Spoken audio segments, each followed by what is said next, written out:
PCC chief అంటారు కాంగ్రెస్ పార్టీలో. Pradesh Congress committee chief. ఏ రాష్ట్రానికి ఆ రాష్ట్రానికి ఒక కాంగ్రెస్ చీఫ్ ఉంటారు.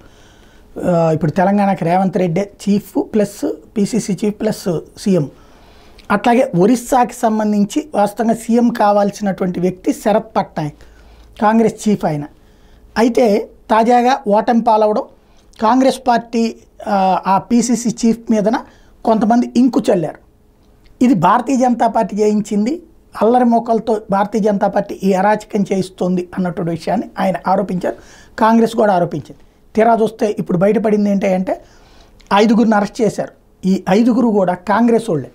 ఎందుకు చేశారయ్యా అంటే, కాంగ్రెస్ ఇంత దారుణ పరాజయం, మంచి టైము, నవీన్ పట్నాయక్ పతనం అయితే ఆ ప్లేస్ ఆక్యుపై చేసుకోవాల్సింది కాంగ్రెస్. తీరా చూస్తే బీజేపీ అధికారంలోకి వచ్చేసింది. సెకండ్ ప్లేస్లో అది ఉంది నవీన్ పట్నాయక్ పార్టీ బీజేడీ.